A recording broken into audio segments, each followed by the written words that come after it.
Hello welcome to all friends. आज के इस वीडियो में हम स्मॉल इंटेस्टाइन की थ्योरी का अध्ययन करेंगे। इससे पहले वीडियो में हमने स्मॉल इंटेस्टाइन का डायग्रामेटिक यानी कि डायग्राम विथ हमने इसके बारे में अध्ययन किया था, जिसमें हमें इसके इंटरनल स्ट्रक्चर और विभिन्न प्रकार की सेल जैसे कि सी सेल, एस सेल, सी के सेल, के सेल और फिर विभिन्न प्रकार के ग्लैंड्स जैसे कि liver corn glands, Brunner glands, gastric glands, इन सब का अध्ययन किया था। तो आज हम इसकी ओनली थ्योरी का अध्ययन करेंगे और फिर इसका स्मॉल इंटेस्टाइन का एब्जर्वेशन का भी अध्ययन करेंगे कि स्मॉल इंटेस्टाइन फूड का एब्जॉर्व कैसे करती है। ठीक है, तो स्मॉल इंटेस्टाइन के हम पार्ट की बात करें तो हमने देखे थे शुरू में स्मॉल इंटेस्टाइन के 3 पार्ट थे, डुडेनम, ठीक है, जोजेनम, तीसरा इलियम। तो डुडेनम की बात करें सबसे पहले, डुडेनम जो पार्ट होता है अमाशय के जो स्टमक के पाइलोरिक से उत्पन्न भाग है, यानी कि पाइलोरिक से कनेक्ट भाग होता है। इसकी जो डुडेनम होता है इसकी म्यूकोजा लेयर में हमें क्रिप्टोलिबरक्वन ग्रंथि देखने को मिलती है। ये चीज़ हमने डायग्राम में भी देखी थी कि जितनी भी ग्लैंड्स होती है, यानी कि हम बात करें जैसे कि सेल और ग्लैंड से जो भी हमारे जीआईटी यानी कि गैस्ट्रिक इंटेस्टाइन और ट्रैक में जितनी भी ग्लैंड और सेल होती है वो कैसी होती है, म्यूकोजा लेयर में होती है।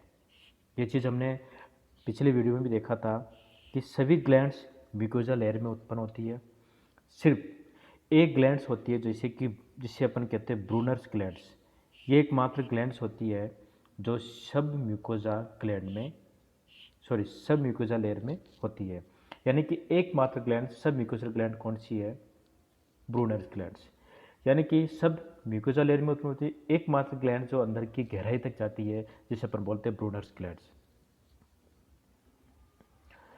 इसके आगे हम देखें लीवर कोन से, यानी कि ल्यूबर कोन जिसे अपन बोलते हैं ल्यूबर कोन की करते जो भी ल्यूबर कोन से स्रावित आत्री रस को सकस इंटेरिकस कहते हैं।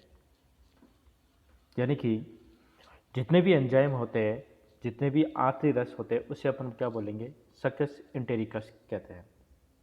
इसी के थ्रू ही सारे एंजाइम रस से जो भी स्रावित होते हैं, जैसे कि माल्टेज, सुक्रेज, जितने भी एंजाइम वगैरह सब किससे स्रावित होते हैं, लिवर कोन से स्रावित होते हैं।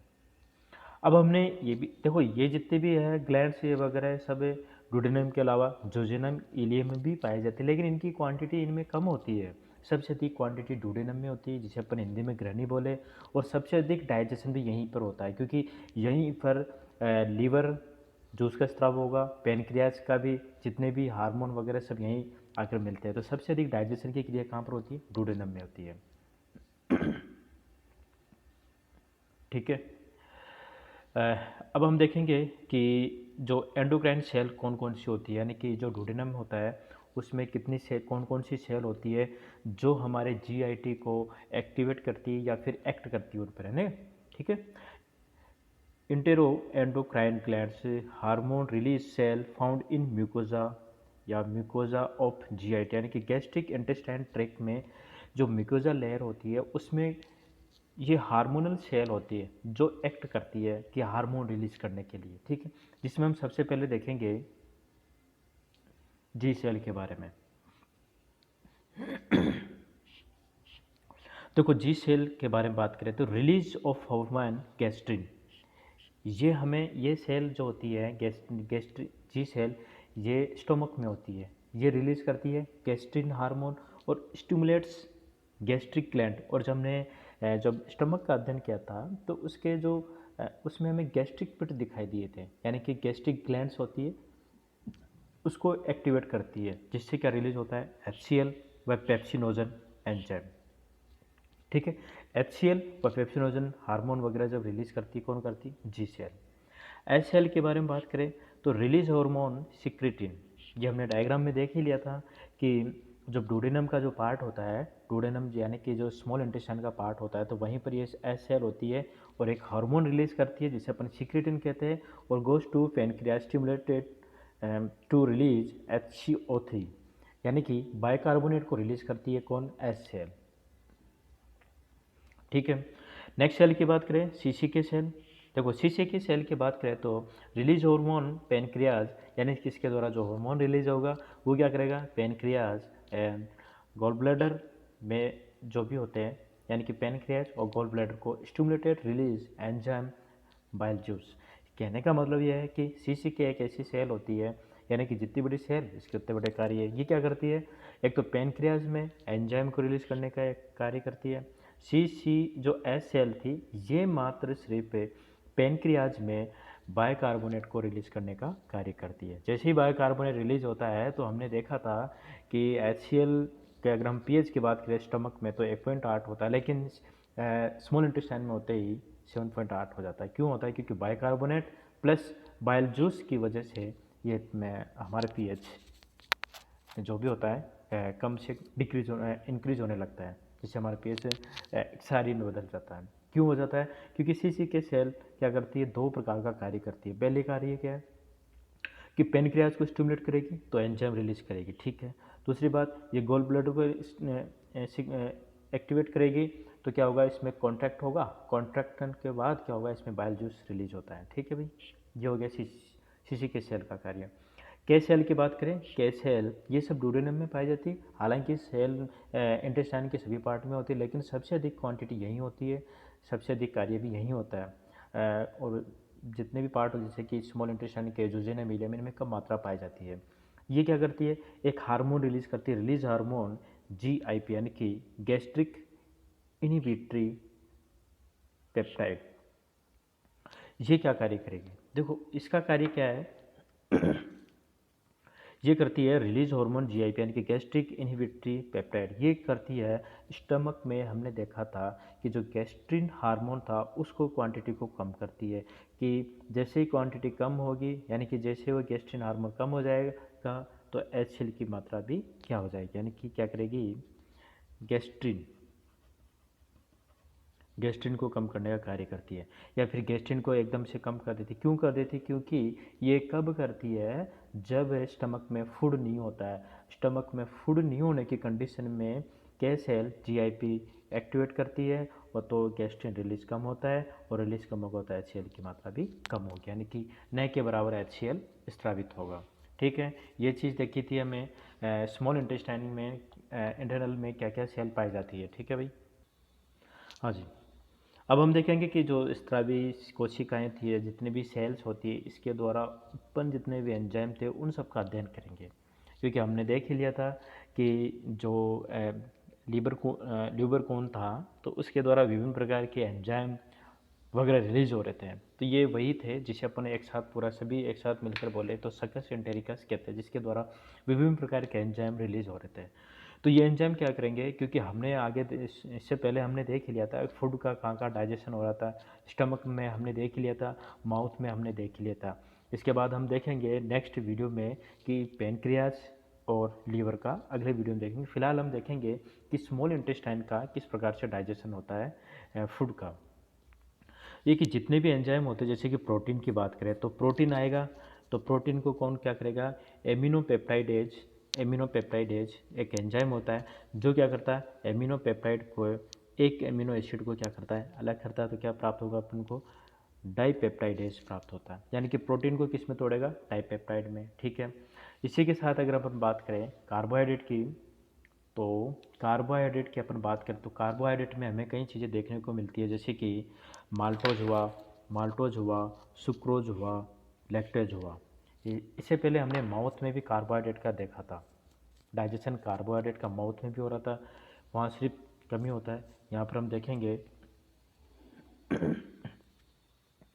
कि एक एंजाइम होता माल्टेज एंजाइम होता जो कि माल्टोज को किस में कन्वर्ट करता है, माल्टोज को माल्टेज एंजाइम किस में करेगा, दो ग्लूकोज की चेन में बदल देता है, यानी कि दो ग्लूकोज प्राप्त हो जाएगी अपन को, एक ग्लूकोज ही एक ग्लूकोज।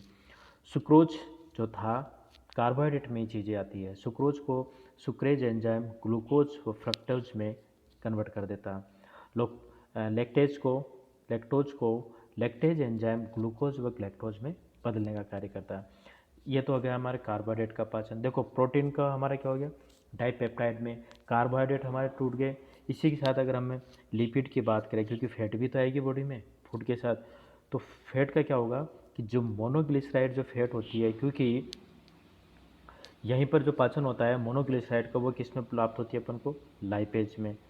सॉरी, मोनोग्लिसराइड जो लिपिड होती है वो लाइपेज एंजाइम के द्वारा किस में टूटती है? Glycerol plus fatty acid.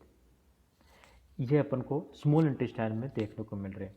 फिर एक एंजाइम होता है न्यूक्लिक एसिड, यानी कि जो देखो फूड में अपन को क्या क्या देखने को मिलेगा? प्रोटीन होगा, कार्बोहाइड्रेट होता है, लिपिड होगा, न्यूक्लिक एसिड होता है। तो जो न्यूक्लियोटाइड होता है, उस न्यूक्लियोटाइड को फॉस्फेटेज एक एंजाइम होता है जो कि इसमें तोड़ने का कार्य करता है न्यूक्लियोसाइड में। न्यूक्लियोटाइड की अपन बात करें तो एक होता है शुगर बेस होता है, शुगर बेस के साथ नाइट्रोजन सार और एक फॉस्फेट सार जुड़ा होता है, फॉस्फेट ग्रुप जुड़ा होता है। तो फॉस्फेट ग्रुप को यहाँ फॉस्फेटेज एंजाइम के द्वारा तोड़ दिया जाता है। तो बचता क्या है इसके पास? न्यूक्लियोसाइड। तो न्यूक्लियोसाइड में क्या मिलेगा? शुगर और नाइट्रोजन बेस। अब क्या होता है कि न्यूक्लियोसाइडेज एक एंजाइम होता है जो क्या करता है? शुगर और नाइट्रोजन बेस को अलग कर देता है। ये हो जाता है न्यूक्लिक एसिड का भी डाइजेशन, लिपिड का लाइपेज के द्वारा, न्यूक्लिक एसिड का फॉस्फेटेज और न्यूक्लियोसाइडेज एंजाइम के द्वारा डाइजेशन हो जाता है। और कार्बोहाइड्रेट का हमने देख ही लिया था, माल्टेज, सुक्रेज, लैक्टेज, ठीक है। और प्रोटीन्स का एमिनो पेप्टाइड्स के द्वारा अपघटन हो रहा था। हाँ जी, अब इसमें हम देखेंगे कि कहाँ किसका पाचन हुआ, कितना कहाँ हुआ। ये चीज़ एक टेबल है, एक इम्पोर्टेंट टेबल है जिसमें सारा इंक्लूड आ जाएगा कि कार्बोहाइड्रेट का कहाँ पाचन हो रहा, कितना हुआ, कहाँ पर होगा आगे से, और प्रोटीन का कहाँ पर हुआ, कहाँ पर नहीं होगा। ठीक है, ये एक टेबल है, इंपॉर्टेंट टेबल है, इसको ध्यान से समझो ना। देखो कार्बोहाइड्रेट और प्रोटीन ये सब हमें फूड में मिल रहे थे। कार्बोहाइड्रेट हुआ, प्रोटीन हुआ और न्यूक्लिक एसिड हुआ। ठीक है, कार्बोहाइड्रेट की अगर अपन बात करें तो कार्बोहाइड्रेट सबसे पहले जो कार्बोहाइड्रेट का पाचन होगा बकल कैविटी यानी कि मुख गुहा में होगा। किसके थ्रू होगा? स्लाइवरी ग्लैंड्स के द्वारा या फिर स्लाइवरी एमालाइज के द्वारा। स्लाइवरी में एक एंजाइम होता है एमालाइज के द्वारा। ठीक है, इसके अलावा कार्बोहाइड्रेट, ठीक है, ये बकल कैविटी में होता है। ठीक है, बकल कैविटी में प्रोटीन का डाइजेशन नहीं होगा, लिपिड का नहीं होगा, न्यूक्लिक एसिड का नहीं होगा। ठीक है, स्टमक में हम देखें, स्टमक में कि कार्बोहाइड्रेट का डाइजेशन होगा क्या? नहीं होगा। नेक्स्ट हम देखें प्रोटीन का स्टमक में होगा क्या? जी बिल्कुल होगा। स्टमक में प्रोटीन का डाइजेशन होगा पेप्सिन और रेनिन के द्वारा। एक एंजाइम होता है पेप्सिन, डाइजेशन होगा स्टमक में। प्रोटीन को किस में बदला जाएगा? पेप्सिन और रेनिन के द्वारा तोड़ा जाएगा। इसके अलावा लिपिड का होगा स्टमक में, बिल्कुल होगा। किसके द्वारा? गैस्ट्रिकोलाइपेज एंजाइम के द्वारा।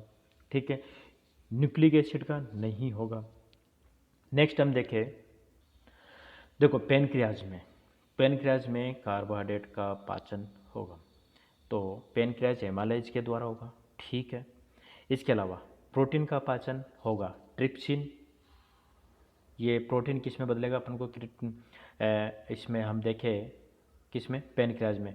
ट्रिप्सिन, काइमोट्रिप्सिन और कार्बोक्सी पेप्टाइड के थ्रू। ठीक है, और लिपिड का पेनक्रियाटिक लाइपेज के द्वारा होगा।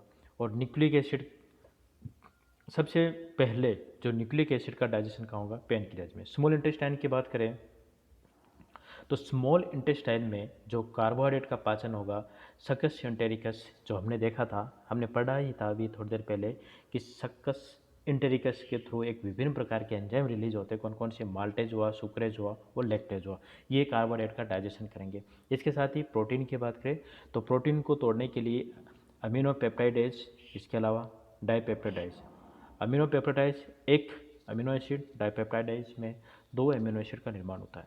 ठीक, और लिपिड के डाइजेशन के लिए स्मॉल इंटेस्टाइन में लाइपेज एंजाइम होगा। ठीक है, न्यूक्लिक एसिड के लिए फॉस्फेटेज और न्यूक्लियोसाइडेज एंजाइम होते हैं। ये एक टेबल होती है जो हमने देखा था कि कार्बोहाइड्रेट, एक बार रिवाइज करें तो कार्बोहाइड्रेट के लिए सबसे पहले डाइजेशन कहाँ होगा? बकल कैविटी में। प्रोटीन का इसमें नहीं होगा, लिपिड का इसमें नहीं होगा, न्यूक्लिक एसिड का नहीं होगा। स्टमक की बात करें तो स्टमक में कार्बोहाइड्रेट का डाइजेशन नहीं होगा। स्टमक में पेप्सिन और रेनिन एंजाइम होगी जो प्रोटीन को तोड़ने का कार्य करेंगे। इसके अलावा लिपिड का स्टमक में गैस्ट्रिक एंजाइम और लाइपेज एंजाइम होते हैं, न्यूक्लिक एसिड का नहीं होगा। पेनक्रियाज में पेनक्रियाज लाइपेज एंजाइम होता है जो कि कार्बोहाइड्रेट को तोड़ने का कार्य करेगा।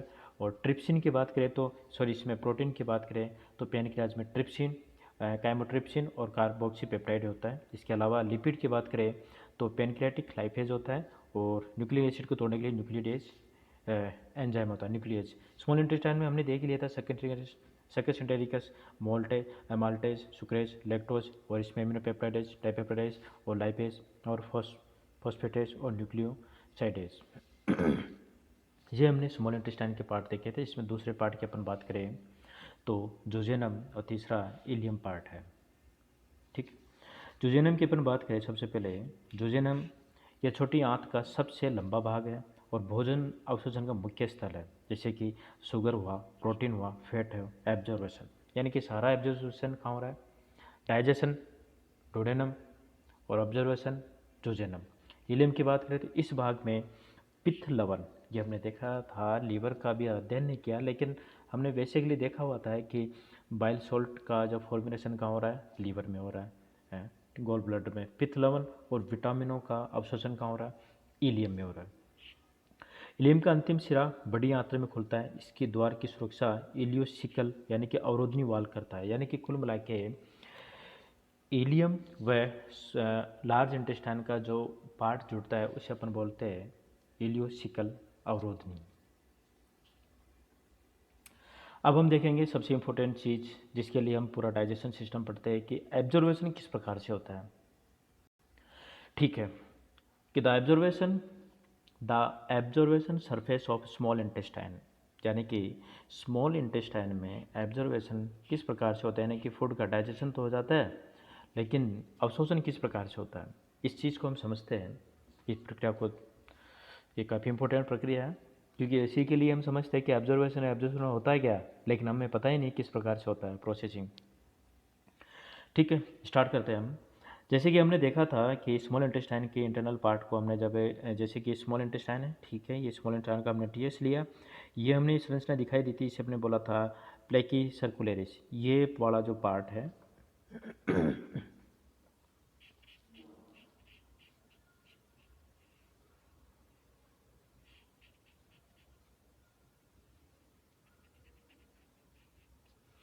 ये वाला पार्ट, इसे अपन बोलेंगे प्लेकी सर्कुलेरिस। ठीक है, प्लेकी सर्कुलेरिस के ऊपर एक लेयर पाई जाती है जिसे अपन बोलते हैं म्यूकोजा लेयर। म्यूकोजा लेयर वाली एक लेयर पाई जाती है, इसी के ऊपर एक विशेष प्रकार की संरचना निकली होती है, इस प्रकार के कॉलम बने होते हैं जिसे अपन बोलते हैं विलाई। इसे अपन क्या बोलेंगे, विलाई बोलेंगे। ये हमने पहले भी पढ़ लिया था, ये तीसरी बार पढ़ रहे हैं कि विलाई के ऊपर इस प्रकार के सेल के एक संरचना बनी होती है, कॉलम बने होते हैं एपिथेलियम सेल के।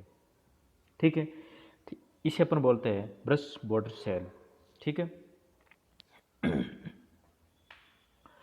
और यहीं पर हमने देखे थी लिवर कोन की ग्लैंड से, जो अपन देखी थी लिवर कोन, ये वाली। अब हम देखेंगे कि ये जो पाए जाते हैं एक तरफ ब्रश नुमा संरचना में, और एपिथेलियम की कॉलम पाए जाते हैं जो फिंगर लाइक स्ट्रक्चर में तब्दील हो जाते हैं, जिसे अपन बोलते हैं आगे जाके एक प्रोजेक्शन निकले होते हैं इस प्रकार के। इन प्रोजेक्शन को हम बोलते हैं माइक्रोविलाई। इन्हें हम क्या बोलेंगे, माइक्रोविलाई।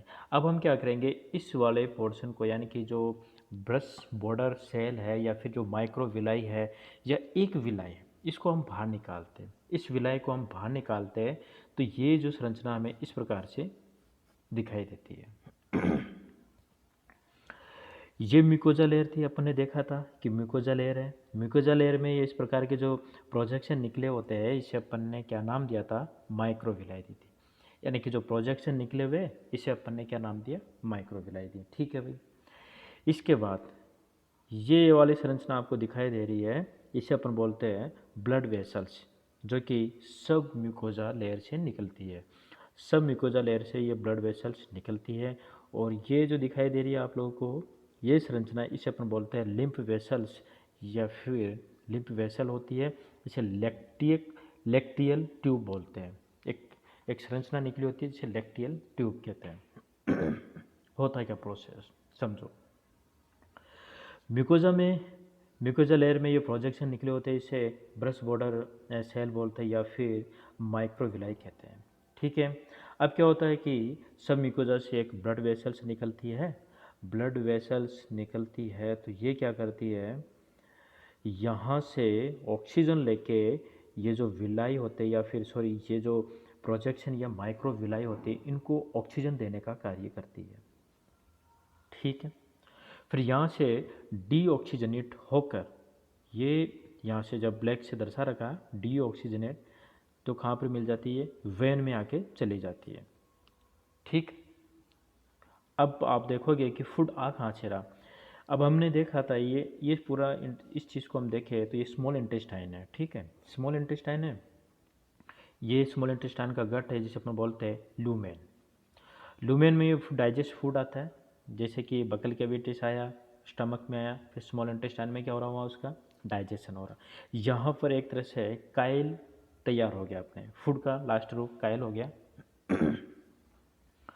अब काइल हो गया, डाइजेस्टर फूड हो गया, तो इसको क्या हो करते हैं कि ये जो प्रोजेक्शन निकले होते हैं, इस प्रकार की जो सेल निकली होती है, इसकी वजह से ये सरफेस एरिया अधिक होता है, यानी कि सरफेस अधिक तो एब्जॉर्वेशन भी अधिक, क्योंकि इनकी अधिक कवरिंग होती है इस प्रकार से, तो भोजन का ऑब्जर्वेशन इनके थ्रू होता है।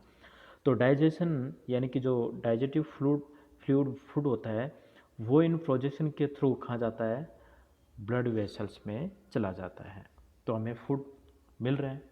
ठीक है, अब आप देखोगे कि डीऑक्सीजनेट ब्लड है, यहाँ पर ये डीऑक्सीजनेट ब्लड है, लेकिन फूड की क्वांटिटी तो है इसमें।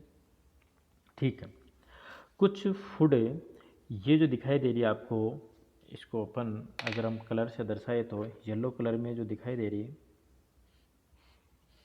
इसे अपन बोलते हैं लिम्फ वेसल्स। इसका रंग ये वाइट कलर की होती है। ये वाइट कलर की क्यों होती है कि इसके अंदर जो भोजन जाता है वो सफ़ेद या वाइट फूड जाता है, इसलिए इसे लैक्टियल बोलते हैं या फिर लिम्फ वेसल बोलते हैं। ये हर विलाय में एक संरचना होती है, हर विलाय में एक प्रकार की ये संरचना होती है जिसे अपन बोलते हैं लिम्फ वेसल्स या फिर लैक्टियल फूड। ठीक है, इसी प्रकार से एब्जॉर्वेशन होता है। कहने का मतलब क्या होता है कि डाइजेटिव फूड होता है तो ये सेल इस फूड को एब्जॉर्व करती है और यहाँ से मतलब खींचती है, और ये सेल इस फूड को ब्लड वेसल्स में भेजती है। ब्लड वेसल्स कहाँ जाता है और ये सारा डीऑक्सीजनेट ब्लड कहाँ जाएगा, यहाँ से भाई लीवर में जाएगा। ये हमने देखा था पिछले वीडियो में। और लीवर से जाने के बाद ये डीऑक्सीजनेट जो ब्लड होता है इसमें से डाइजेटिव फ्लूइड यानी कि ग्लूकोज को एब्जॉर्ब कर लेता है लीवर, और फिर जो डीऑक्सीजनेट को आगे जाने के लिए बदल देता रहा, यानी कि आगे भेज देता है, और बल्कि लीवर ग्लूकोज का क्या करता है, ग्लाइकोजन में बदलने का कार्य करता है।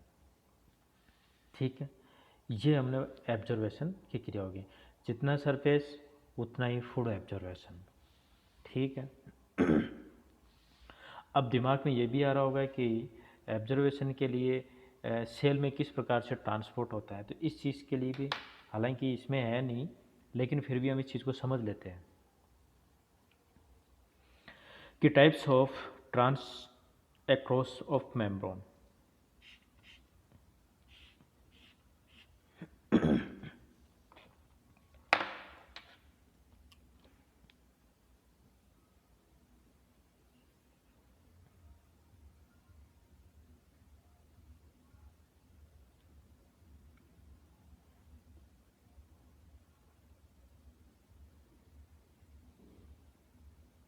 ठीक है,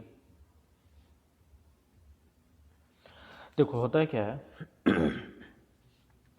टाइप्स ऑफ ट्रांस जो यानी कि जो ट्रांसपोर्ट होता है किस प्रकार से होता है, ये तो हम देख ही लिए थे। ये माइक्रोविलाई प्रोजेक्शन होते हैं। जैसे कि एक सेल है, ये सेल है तो सेल से कोई वस्तु अंदर आएगी और कोई वस्तु अंदर जाती है, किसके थ्रू जाती है, सेल मेम्ब्रेन के द्वारा जाती है। सेल मेम्ब्रेन लिपिड की बनी होती है, सेल मेम्ब्रेन लिपिड की बनी होती है। और जो लिपिड की अगर अपन संरचना देखें, ये जो है फॉस्फोलिपिड होता है, एक फॉस्फेट ग्रुप जुड़ा होता है। इसका जो हेड होता है ये हाइड्रोफोलिक होता है और लिपिड हाइड्रोफोबिक होता है। यानी कि एक तरह से इनको पैर मान लो, ये इसका हेड मान लो, सिर होता है। पैर हमेशा हाइड्रोफोबिक होते हैं, यानी कि जल के प्रति इनको डर रहता है, और ये हाइड्रोफोलिक होते हैं यानी कि प्यार। एक तरह से ये हाइड्रोफोलिक होते हैं और ये हाइड्रोफोबिक होते हैं। ठीक है। अब बेसिकली में एक चीज़ की बात करें कि ये सेल है, ये सेल के जैसे कि ये है एक फॉस्फेट, ये भी फॉस्फेट समूह, ये फॉस्फोलिपिड ग्रुप है। तो उसके ऊपर ये सेल वॉल यानी कि एक सेल लेयर तैयार हो जाती है, बाई लेयर होती है जिसमें फॉस्फोलिपिड होता है। अब जैसे कि इस सेल के बाहर जो भोजन रखा होता है इसे अपन बोलते हैं एक तरह से फ्लूइड एनवायरनमेंट होता है, इसे इनिशियल फ्लूइड बोलते हैं। ठीक है, इनिशियल फ्लूइड होता है तो जो हेड होता है तो इनिशियल फ्लूइड यानी कि एक लिक्विड मटेरियल होता है, तो हेड को वाटर से कोई दिक्कत नहीं है क्योंकि लिपिड है। तो लिपिड ये फॉस्फेट है और ये लिपिड है, तो फॉस्फेट को वाटर से कोई प्रॉब्लम नहीं है, लेकिन लिपिड को वाटर से प्रॉब्लम आती है। तो हमने देखा है कि घी और पानी कभी मिलते हैं क्या? नहीं मिल पाते हैं। तेल और पानी कभी एक होते हैं क्या? नहीं होंगे। तो ये फॉस्फेट है और ये वाटर है, तो यहाँ सिर होने की वजह से काम ठीक हो जाता है, लेकिन पैर नीचे होने की वजह से और नीचे साइटोप्लाज्म क्या एक तरह से फ्लूइड है, तो इनका सिस्टम तैयार नहीं हो पाता। तो फिर क्या होता है कि एक फॉस्फेट ग्रुप ये लिपिड यहाँ पर फॉस्फोलिपिड संरचना यहाँ जुड़ जाती है, ये हेड हो जाता है, तो ये वापस फ्लूइड, तो इसको कोई दिक्कत नहीं है। और ये लेग से लेग जुड़ जाती है तो इनका काम बन जाता है। ये एक सेल तैयार हो जाती है। अब ट्रांसपोर्ट की बात करें तो ट्रांसपोर्ट दो प्रकार का होता है, एक तो एक्टिव ट्रांसपोर्ट और दूसरा पैसिव ट्रांसपोर्ट। एक्टिव ट्रांसपोर्ट की अगर अपन बात करें, जैसे कि कोई वस्तु यहाँ अधिक है और यहाँ कम है, ठीक है, तो हमने विसरण का देखा ही था। विसरण जो क्रिया होती है डिफ्यूजन, अधिक सांद्रता से कम सांद्रता की ओर चला जाता है। कि हमने पानी के जो कंपार्टमेंट होता है कि जो कंपार्टमेंट जैसे यहाँ पानी कम है और यहाँ ज़्यादा है, तो ज़्यादा पानी कंपार्टमेंट में आसानी से चला जाता है, कम पानी आसानी से चला जाता है, ठीक है, ज़्यादा आसानी से कम की ओर चला जाता है। विसरण अधिक सांद्रता से कम सांद्रता की ओर होता है। डिफ्यूजन हमने देखा, जैसे कि हम अगरबत्ती को जलाते हैं तो अगरबत्ती जहाँ जलती है तो ये धुआं अधिक होने की वजह से धीरे धीरे कम सांद्रता की ओर चला जाता है, लेकिन कम सांद्रता से अधिक सांद्रता के लिए जाने के लिए काफ़ी फोर्स की आवश्यकता होती है, काफ़ी एनर्जी की कंज्यूम करना पड़ता है। तो वही है एक्टिव ट्रांसपोर्ट के अगेंस्ट द कंसंट्रेशन ग्रेडियंट। यानी कि सपोज करें कि जैसे कि इस साइटोप्लाज्म में कम सांद्रता यहाँ है और ये अधिक सांद्रता है। नियम तो हमारा है कि अधिक सांद्रता से कम सांद्रता की ओर कोई वस्तु आसानी से चली जाती है, लेकिन किसी वस्तु को हमें बाहर भेजना है, जैसे कि यहाँ कम है और यहाँ ज़्यादा है, तो उसको भेजने के लिए हमें एनर्जी कंज्यूम करनी पड़ेगी। उस एनर्जी को अपन बोलते हैं एटीपी, यानी कि एटीपी इज स्पेंट, यानी कि हमें एटीपी की नीड होती है इसे भेजने के लिए। तो ये क्या हो गया? एक्टिव ट्रांसपोर्ट, यानी कि कम सांद्रता से अधिक सांद्रता की ओर भेजने के लिए। और पैसिव ट्रांसपोर्ट यानी कि कम सांद्रता या अधिक सांद्रता, ठीक है, तो इसमें तो कोई दिक्कत नहीं होती, यानी कि सांद्रता अधिक सांद्रता से कम सांद्रता की ओर चला जाता है आसानी से, यानी कि बिना किसी फोर्स के। अब हम देखेंगे कि एक्टिव पैसिव भी दो प्रकार का होता है। एक तो होता है सिंपल डिफ्यूजन और एक फैसिलिटेड डिफ्यूजन। देखो हमने ये जो सेल मेम्ब्रेन पढ़ी थी तो इसमें कई कई जगह प्रोटीन की पाउच भी देखने को मिलते हैं। देखो पैसिव की अपन बात करें तो एक चीज़ यहाँ भी देख लें, पैसिव यानी कि पैसिव ट्रांसपोर्ट में जैसे कि कोई वस्तु आसानी से अधिक सांद्रता से कम सांद्रता की ओर बिना किसी फोर्स के चली जाती है, ये हो गया पैसिव ट्रांसपोर्ट। लेकिन एक्टिव ट्रांसपोर्ट में जैसे कि अधिक सांद्रता है तो अधिक सांद्रता ये है और ये कम सांद्रता, तो इसे बाहर भेजने के लिए या फिर ये कम है ये अधिक है, तो इसे अंदर भेजने के लिए अधिक एनर्जी या फिर एटीपी की नीड होती है, तो इसे क्या बोलते हैं अपन? Active transport. अब एक्टिव ट्रांसपोर्ट भी दो प्रकार का है, तो सिंपल डिफ्यूजन। सिंपल डिफ्यूजन की बात करें तो सिंपल डिफ्यूजन ये होता है कि जैसे कि ये ज़्यादा है और यहाँ पर कम है, तो इसे भेजने के लिए प्रोटीन के सहारा लेते हैं, यानी प्रोटीन से अंदर होकर कोई वस्तु आसानी से चली जाती है। फैसिलिटेड यानी कि फैसिलिटेड एक तरह से प्रोटीन के अंदर फैसिलिटेट प्रोटीन के अंदर होके जाएगी। और सिंपल डिफ्यूजन की बात करें तो ये आराम से यहाँ के चले जाएगी। और एक्टिव पैसिव की बात करें तो प्रोटीन के थ्रू किसी वस्तु को भेजना होता है, पंपिंग क्रिया होती है, ठीक है। ये ट्रांसपोर्ट की क्रिया हो गई। साथ के साथ कि एब्जॉर्वेशन ऑफ डाइजेस्ट प्रोडक्ट यानी कि किस प्रकार से होता है।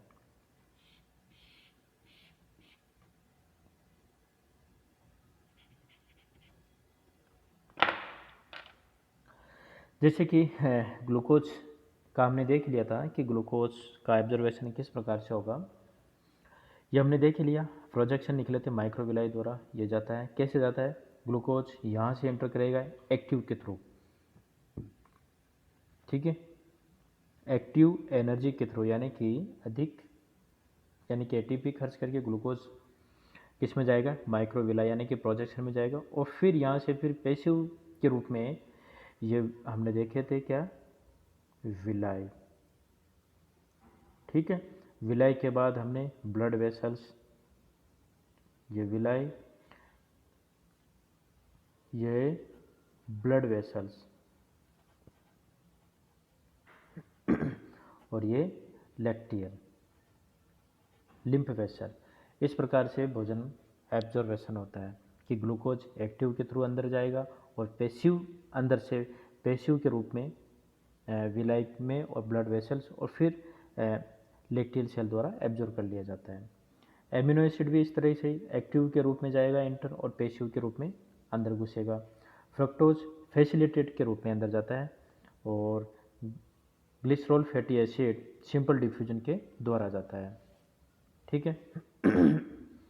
अगर हम यहाँ देखें एक्टिव, सिंपल डिफ्यूजन और फैसिलिटेट, इन तीनों में हम देखेंगे ग्लूकोज ग्लूकोज ग्लूकोज और amino acid amino acid amino acid active के रूप में जा रहे हैं, ठीक है। और सोडियम एक्टिव के रूप में जाता है, क्लोरीन सिंपल डिफ्यूजन के अंदर के रूप में जाता है, फ्रक्टोज फैसिलिटेट के रूप में जाता है और glycerol fatty acid simple diffusion के रूप में जाता है। अब होता क्या है, एक बार एक थोड़ा सा ये भी समझ लो, जैसे कि ग्लूकोज हुआ, फ्रक्टोज हुआ, सोडियम क्लोराइड हुआ का एब्जॉर्वेशन किस प्रकार से होगा, वही संरचना कि ये प्रोजेक्शन है माइक्रोविलाई, ठीक है, ये माइक्रोविलाई है।